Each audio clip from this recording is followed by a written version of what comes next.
Welcome back. As you can see, a couple weeks ago I started out covering for Chris. Me and Nate did a video. In the last couple weeks it was me and Chris covering for Nate, and now it's just me. You know, I don't get to go on the vacations they do. But because of that, you guys win. Because I'm gonna show you how to clean up a very cost-effective steak and make it taste delicious. It's all about the prep, and then it's all about how you serve it. That makes the biggest difference. We're gonna get right to it. First things first, I'm gonna clean it up. Then we're gonna do a salt brine for 24 hours. And then maybe the guys will actually take the time out of their busy schedules to come by, hang out, and let me cook this crazy amount of steak for them. No kidding around, at $4.99 a pound, this is roughly $21 worth of steak, which it's a lot of steak. It's a good deal. See how it comes out. Stay tuned.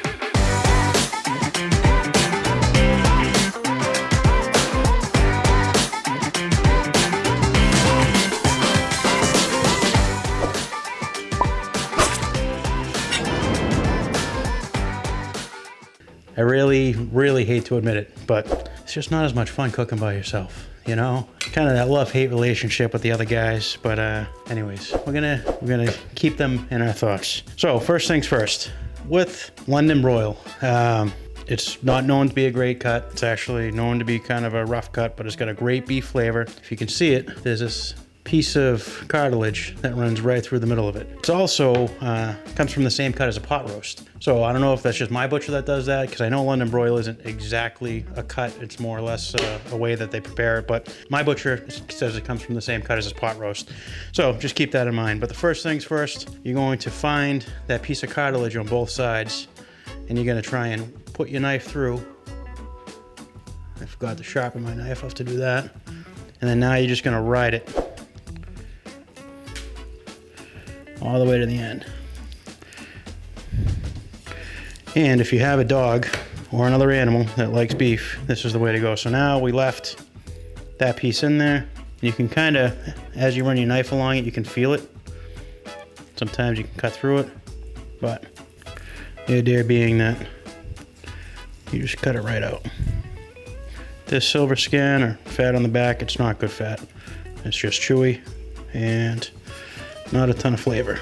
So we're gonna cut that out. And it seems like you're trimming a lot off, but don't forget, you're saving a lot. And none of this is gonna go to waste. All right, so we got a little rack here. Just got a regular baker's rack. I'm putting that on top of a cookie sheet, little aluminum foil. And as I trim these, I'm just gonna put them on there. And this is what we're gonna use to brine them. That way the air gets to all sides. Same thing, you're just gonna take this fat off the back. Now, depending on how your butcher cuts it, you may not have this piece of cartilage going right through the middle. But if you do, trust me when I say you need to cut it out. On this one, same thing, you can see. It's like really nice and defined. That's what makes it easier, it goes right through. So I'm gonna keep trimming these up. Like I said, none of this is gonna go to waste. And then we'll also look at all the steaks together once they're all done to see how much you actually get for $21. So that was it. I mean, that's the hard part. You know, it's done. All you need to do is trim it up. And like I said, I didn't really take my time. I probably wasted a ton, but this is all the trimmings that I have left. And that's going to go to a good home. So I usually just cook that up. That's like 4 days worth of snacks for my pup. So with this, as you can see, I mean, that right there, $21 worth of steak. That's pretty impressive. Pretty impressive. So now what's gonna make it really good and make it actually taste like $40 worth of steak, maybe even 50, is we're gonna salt it. And these are really thick cuts, so we're gonna go pretty heavy on the salt. You're gonna try and get all sides and work it in.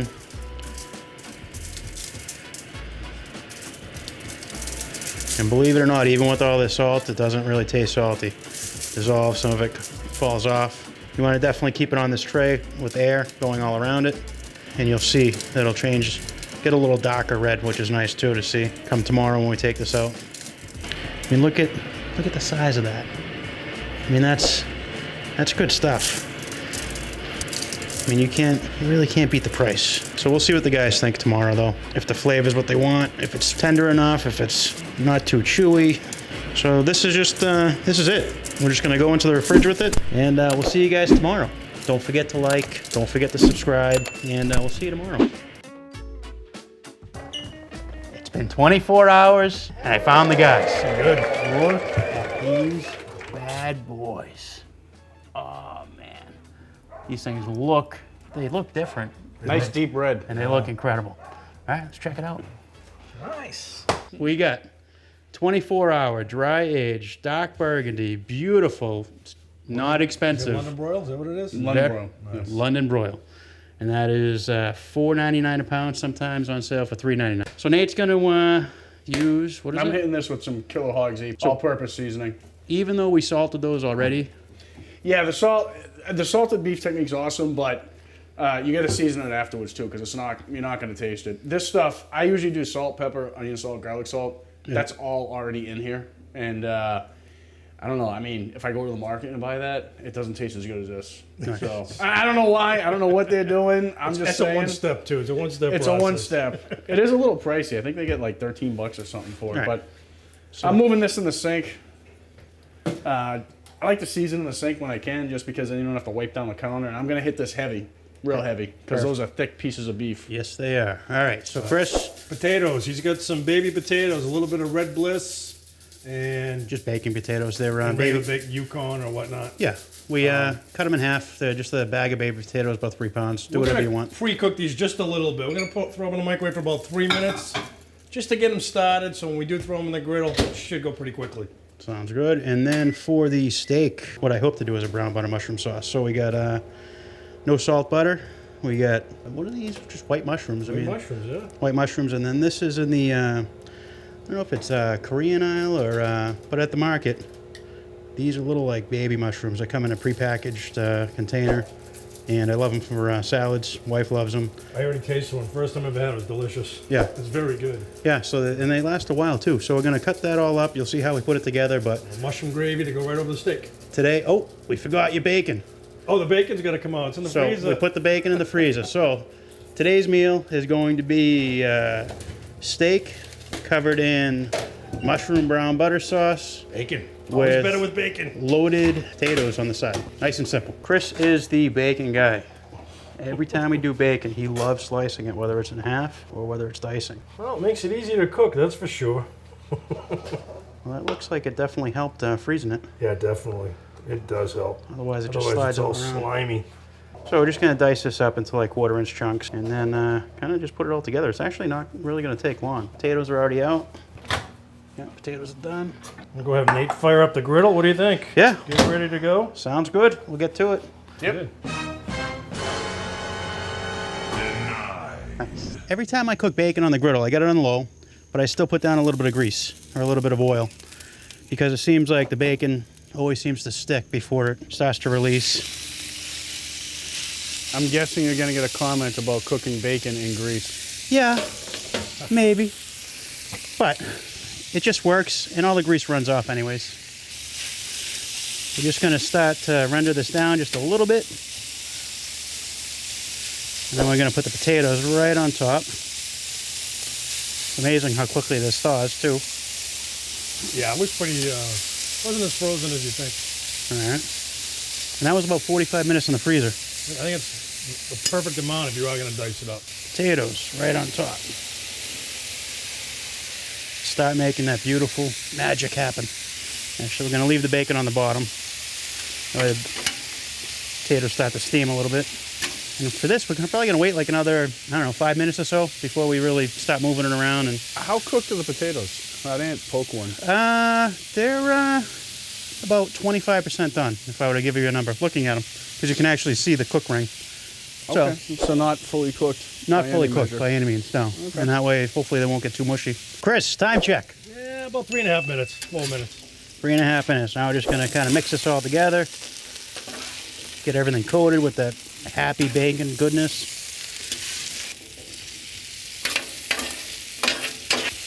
Now we're gonna spread these out, try and get as much surface area as possible. The advantage of the big griddle. All right, so we got that. Then we're gonna do the salt, pepper, garlic, onion powder. Just to start that going in. And give that another couple minutes, maybe 5 minutes, before we move on to starting the steaks and the the sauce, the brown butter sauce. All right, guys, so the potatoes have been on for another 5 minutes or so. So about 10 minutes total. Or Chris, roughly? Yeah, 10 minutes. About 10 minutes. Not bad, Jeff. And they're on all the way down to low at this point. This side, I got my 2 burners on high, and it's cranking. So that is definitely the nice thing, again, about having the big griddle. Gonna want to put a decent oil bed down. And we're gonna really let these sit for a while to get a good sear on them. And I think once we're ready to flip these, then we'll be ready to start the brown butter. So I'm thinking this is gonna be like maybe 7 minutes or so, but we'll keep checking on it. I'm actually going to give these a toss now. I also want to put a little paprika on them, just because I like a little color, a little smokiness. How's that bacon? Is it cooking? Bacon is definitely cooking. Yep. So we'll give that just a couple minutes before we toss, actually. Right, Jeff, before we go into this one, we just want to quickly show that the guy who just got back from vacation, a nice long vacation, has still yet to get his ass off that chair. Jeff's doing all the work. Yeah. He hasn't asked me to do anything. So we're ready to flip the beef. Nice little sear. We're going to put some more oil down. That's good. Nice. Really good color there, huh? Yeah. And I would say those sat for probably about a good 6 minutes, Jeff. What do you think? Yeah, 5-6 minutes. 6 minutes. So obviously these little ones are going to cook quicker. Yeah. These we're going to put a sear on the back side, and then we're going to start leaning them up on their edges to get some color on the edges. And the goal here is to try not to overcook them, because it definitely isn't going to taste good. The potatoes are pretty much looking good. Yeah, the bacon, kind of moving around the bacon just to make sure it all gets a little crisp to it. And I'm actually going to make a little section on the low side and start melting the butter for the butter sauce. Still have room on this griddle. We still have room. Like I said, I moved the bacon and stuff, you know, little pieces that weren't touching down. I did spread that out, you know, like that, just so that way everything's going to be cooked as far as temperature-wise, but nobody really likes soggy bacon, so I'm trying to crisp everything up. All right. Hey, you have anything to say to our subs? You've missed the last couple videos? Jeff's wrong. I thoroughly enjoy soggy bacon, preferably on the medium rare side. Actually, I think Dave, your brother Dave, prefers soggy bacon. Guys, we should have Charlie say hello. Charlie, my disabled dog. Doing good. He's still loving it, though. That's 1 pound of unsalted butter going on the low side, just to start melting that. This is a fine line between brown and burnt butter. So we're going to see if we can explain on that before we get to it, or you want to? You start to cook the butter, and it browns, and then the solids separate, the water evaporates, it gets like a nutty thing going on with it, and then it burns immediately, and it tastes like crap. So you gotta get right before fine line that you gotta to the point where as soon as it melts and it browns and you get it where you want it, you gotta take it off the heat, put it in a different container so it doesn't keep browning. I got confidence in Jeff. We're gonna start melting that down. You also don't want salted butter because it tends to foam up more, so it will burn quicker. This will give me hopefully a little more time to not mess it up. All right, Jeff's gonna start hitting those sides up a little bit. Yeah. Nice crust on both sides. What we don't want to do is overcook this steak. Right. And look at this butter. This is starting to roll. So we want to bring that over. Keep stirring this. Do not let your eyes off of the butter. You'll see it start to separate. You'll see the solids start to fall. You'll see some of the moisture come out in the boiling end. You want to throw the garlic in there now with the butter, or you want to wait on that? We're going to wait on that. We're going to do that with the mushrooms. Potatoes are looking pretty good right there. Very good. Perfect, actually. Number one rule, keep an eye on the butter. The butter. Jeff's under pressure now. Chris. Yeah. He's under pressure. I'm getting the butter. Oh, the log. Seriously, butter? The butter log. Yeah. Are you kidding me? Dude, what is that for?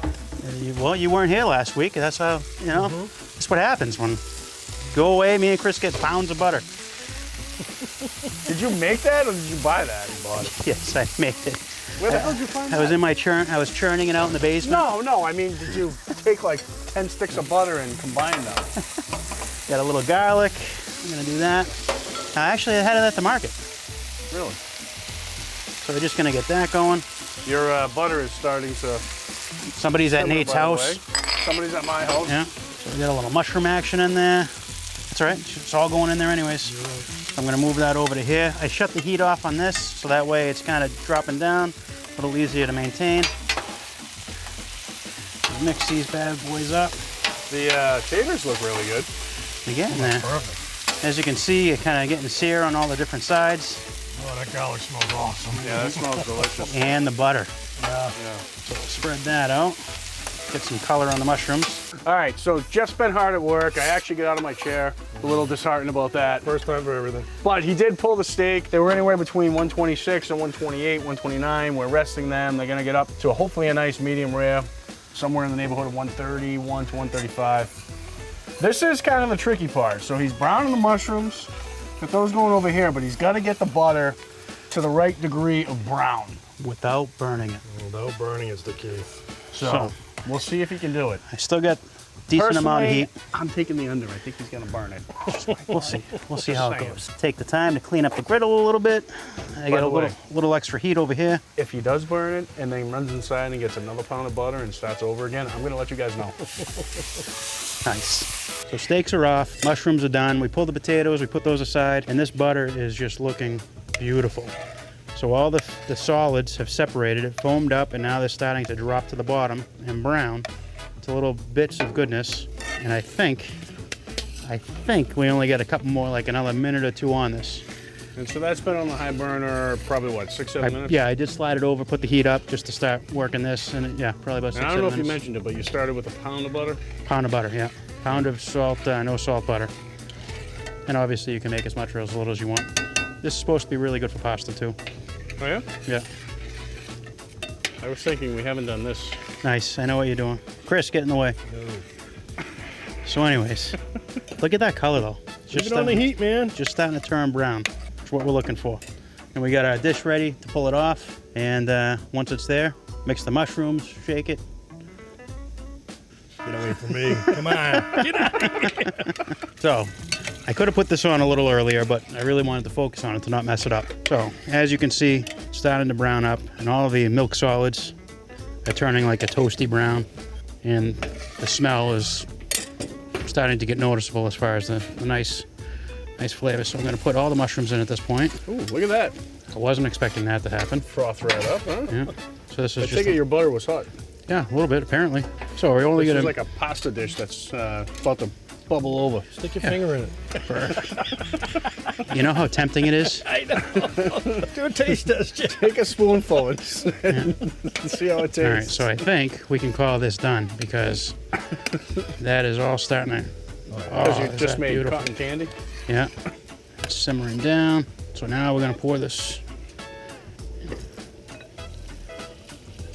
And now we have mushroom brown butter sauce. I can't wait to try it, Jeff. All right, we'll see, Jeff. We'll see. And for the record, he did not run back in and grab another pound of butter. Yeah, it does look good. It smells good. Delicious, too. What happened to the butter? Where'd it go? Steak has been resting. I don't know, probably 5 to 10 minutes while I finished up the butter. I'm just gonna cut. So this is the grain. You can kind of see the grain, and it's going that way. So like this piece, same thing. You can see this is kind of the end, and those are the grains going in. So you want to cut across the grain, nice thin slices. Good That color. looks delicious, Jeff. Really good color. You pulled them off at about 122, 124, somewhere around there, Jeff? Yeah. I mean, it's not that fatty ribeye, you know, but it's Yeah, it's less forgiving. less forgiving. Less forgiving. So Very earlier, lean. earlier is definitely better. That's a good, you pulled it off perfect. That looks good. Yeah, take a bite. Go for the brown butter dip. Brown butter dip. I got it right away. Got what right away? Exactly what I was looking for. Nice. Which is That's the shit right there. It's all right. that. That's very tasty. Very tasty. All right. Wow, steak's good too. All right, I'm gonna finish cutting this up. We'll plate it up, and we'll be back. We'll do some taste tests. Wow, That's good, huh? that's exactly what I expected. All right, Not what I expected, exactly what I wanted. Jeff's excited. Um, Chris can't wait. Chris is all in. you'll taste. I'm All holding right, well, let's see what cameras Chris everywhere. says. Let's see You'll what Chris taste how it says. doesn't taste like butter. It tastes like something totally different. Right up front. Jeff doesn't. Jeff Right doesn't up mind the front. butter stains on his deck. No. Oh, it's perfect. I'm getting the garlic. It's a different kind of butter.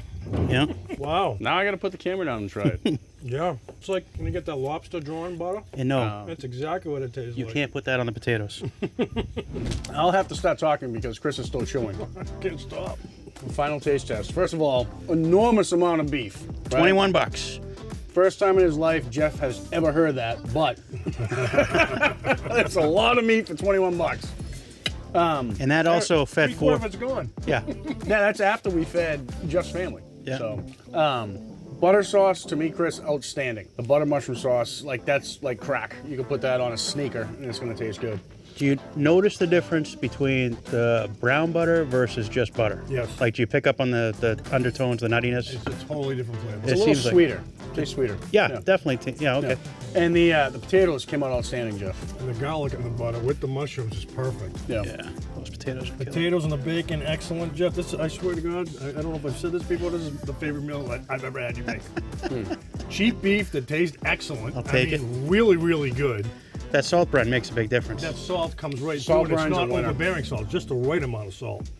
Even though after you hit it again pretty hard, it was Yeah, so the salt good. brine, I don't like if you just salt brined it and didn't season it after, you probably wouldn't taste the salt. Yeah. I mean, the point of it's kind of, it brings out the beef, it dries it out a little bit as far as It brings out also some of the moisture. changes the protein structure a little bit. It tenderizes it. Yeah.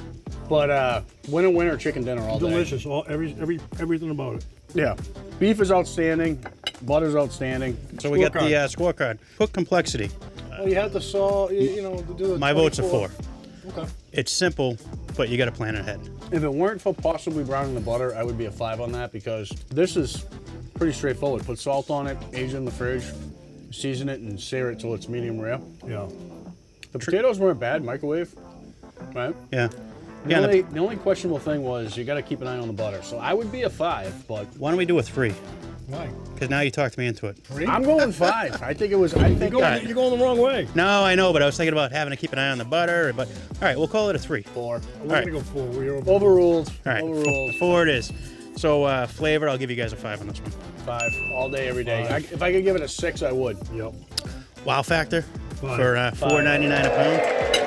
Really? I don't care if it's $99 a pound. No, I mean Delicious. it's all, and especially when you do the little garnish with the green onion. Yeah, no doubt. 2 5s and a 4. 2 5s and a 4, and then we got the ingredient list. 5. And a 5. There's nothing clever here. And the thing is, you can cook the potatoes however you want. That's You kind know of what, Jeff? I think that's the highest score we've ever had. I think it's the highest score Jeff's ever gotten. That's a for 19. sure. definitely the highest score I've had. That's for anybody. That's a 19. It's fitting. This was excellent. Great I'm gonna meal. cook this for Sunday dinner coming up. Cheap. I would serve this to guests all day, every day. Outstanding, Jeff. And by the way, guys, seriously, it's well worth it. Very good. it's very painful for Chris and I to say that Jeff cooks something this good, but I know that. we have to. Well, anyways, guys, we appreciate you watching. Like, subscribe, hit us up. Questions, Facebook, comments, Instagram, smash that bell. Make sure you know what's coming up, and we'll try and get more videos out. We're working. We're trying. See you in the next video. Thank Cheers. you.